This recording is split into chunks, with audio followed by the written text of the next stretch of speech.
వందనాలండి. ఈరోజు జూలై 27. ఖాళీ హృదయం వల్ల ప్రమాదాలు మనం తెలుసుకోవాలండి. హృదయము వాక్యంతో నింపుకోకపోతే ఖాళీగా ఉంటే సైతానొచ్చి దాన్ని ఆక్యుపై చేసుకుంటాడు అనే విషయము యేసుప్రభువే స్వయంగా చెప్తూ ఉన్నాడు. మత్తయి 12:44లో తనకంటే చెడ్డవైన మరి 7 దయ్యములను వెంట పెట్టుకొని వచ్చును అని వార్నింగ్ ఇస్తున్నాడు. యేసుప్రభు చెప్పిన ఈ ఉపమానం చదువుకుందాం. అపవిత్రాత్మ ఒక మనుష్యుని వదిలిపోయిన తర్వాత అది విశ్రాంతి వెదుకుచూ నీరు లేని చోట్ల తిరుగుచూ ఉండును. విశ్రాంతి దొరకనందున నేను వదిలి వచ్చిన నా ఇంటికి తిరిగి వెళ్ళుదును అనుకొని వచ్చి ఆ ఇంట ఎవరినూ లేక అది ఊడ్చి అమర్చి ఉండుట చూసి వెళ్ళి తనకంటే చెడ్డవైన మరి 7 దయ్యములను వెంట పెట్టుకొని వచ్చును. అవి దానిలో ప్రవేశించి అక్కడనే కాపురముండును. అందుచేత ఆ మనుషుని కడపటి స్థితి మొదటి స్థితి కంటే చెడ్డదగను. అలాగే ఈ దుష్టతరం వారికిని సంభవించను అనెను. మత్తయి 12:43-45 వరకు ఈ వచనాలు రాయబడి ఉన్నాయి. ఈ బోధల్లో యేసుక్రీస్తు ఒక వ్యక్తి దేవునితో సన్నిహిత సంబంధం ఏర్పరచుకోకుండా కేవలం ఆచారాలతో మునిగి తేలుతూ ఉంటే అతని హృదయం ఖాళీగా ఉండి ప్రమాదం సంభవిస్తుందని హెచ్చరిస్తూ ఉన్నాడు.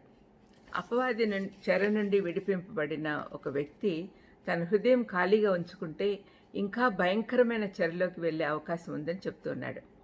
ఇక్కడ ఈ అనుభవం నుండి వెళ్తున్న వ్యక్తిని గురించి వివరిస్తూ ఉన్నాడు. ప్రభు గురించి విన్నాడు, తన జీవితాన్ని మార్చుకోవాలని నిర్ణయించుకున్నాడు, తన హృదయాన్ని శుభ్రపరుచుకున్నాడు. కానీ యేసు రక్తంతో కడుక్కోలేదు, వాక్యంతో నింపుకోలేదు. నైతిక మార్పు ఉంది కానీ ఆత్మీయ మార్పు లేదు. అందుకే అపవాది నా ఇంటికి అనగలుగుతున్నాడు. వెళ్ళిపోయి తనకంటే చెడ్డవైన 7 దయ్యాముల వెంట పెట్టుకొని వచ్చినప్పుడు ఆ వ్యక్తిని పరిపూర్ణంగా ఆక్రమించుకున్నాయి.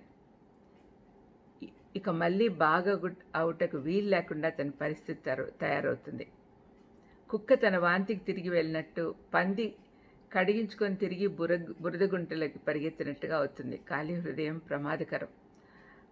2 పేతురు 2:22లో పేతురు అంటున్నాడు, కుక్క తన వాంతికి తిరిగినట్లను కడగబడిన పంది బురదలో దొర్లుటకు మళ్ళీ అని వచ్చినట్లను అను నిజమైన సామెత చొప్పున వీరికి సంభవించను అని 2 పేతురు 2:22లో రాయబడి ఉంది.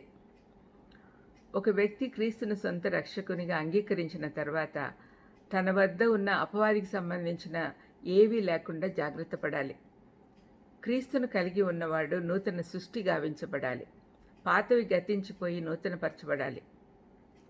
ఇవన్నీ కూడా మనం ఎప్పుడు కూడా గుర్తుపెట్టుకోవాలి. ఎందుకంటే సైతాన్ ఎప్పుడెప్పుడు మనల్ని శోధిస్తూ ఎప్పుడెప్పుడు మనలోకి రావాలా అని చూస్తుంటుంది.